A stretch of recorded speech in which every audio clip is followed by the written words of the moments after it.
NMAX na kotse. Tipid dyan. Sulit na sulit ang pambili mo dito. Hinda mo yung gasolina, pwede sa ito. Siyempre pag big time ka, wala kang pakialam sa gasolina. Gusto mo niya, di ba? Ikaw kung may pera ka, bibilin mo to. Oo, bibilin ko to. Ipanalo eh.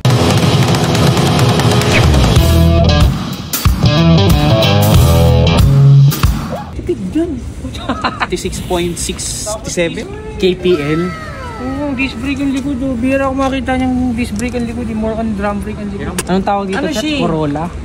Corolla, ano? Crossover. Ano siya nito? Yung hindi siya mura, hindi siya mahal. 1.7 million. 7 million. Bababawi mo to, isang taon lang bawi mo to sa gasolina. Sa mahal ngayon sir ng Corolla. gasolina. Tuwa ko kasi bira ko makita nito. Yung pala to order pa to. 3 months. Hindi kasi kami yan sir nag-i-stock. Kasi 3 months waiting time. Pero okay lang to i-vlog sir. Okay lang na. lang po yan. Kasi release naman na siya. Ano na siya eh, nasa market na. Parang ano tawag nyo dito sir? Hybrid. Opo, hybrid. Yung ibig sabihin ng hybrid. Yes sir. Two-way motor engine po tayo. So nagko-consist pa rin siya ng typical engine natin. Yung standard, then meron siyang battery. So yung battery, ang concept po nun, once it's attain yung charge requirement niya, yun muna yung magpapatakbo sa kotse.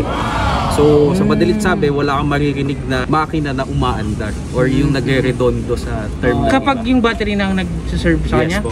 So pag ini-start mo talaga siya, maririnig mo lang is yung aircon blower kapag nag-aircon ka. Parang yung Kona, yung sa tropa yung mo. Kona, no? Naka-experience ako nung wala talagang movement, umaandar na pala kami. So below 30% naman na yung charge ng battery. Tsaka lang mag-i-start yung makina sa pag i-charge niya ngayon yung sasakyan. Okay. Yung battery. While umaandar talaga yung engine niya, yun na yung recharging time din ng pinaka-ano. Ang galing. So, hybrid. Yung technology niya, no? Panalo, no? Kaya para 36.8. Basta 37. Oo, ganun. Tatlong Hilux natin. 37 kilometers per liter. Ganun katipid. So, sulit na sulit ang pambili mo dito. Saka may chillin tire po. Tsaka paano nyo naman masasabi, sir, para hybrid? Ito yata, parang blue. Ganyan pag hybrid. Parang blue. May blue. May bluish siya. Ganda rin ang grill sa unahan. May pagka-bluish na siya. Ang ganda. LED na rin. Yun lang, waiting time ka. Tsaka 5-seater. Kung may problema ka sa gasolina or iniinda mo yung gasolina, pwede sa ito. Pero kung siyempre pag big time ka, wala kang pakialam sa gasolina. Gusto Kagaya niya. Diba? Kagaya niya. Pero ang galing ha. Ikaw kung may pera ka, bibilin mo to. Oo, bibilin ko to. Ipanalo eh. Saka nakakita 36 per liter. Para ka nag-NMAX nun. Oo, no? Magastos pa NMAX na kotse. 35 ba? Okay. NMAX na kotse. Ilan kayo makakasakay? Oo, lima kayo. Five-seater. Kaya yun, recommend mo to, Ned. Ganda. 1.7. 1,665,000.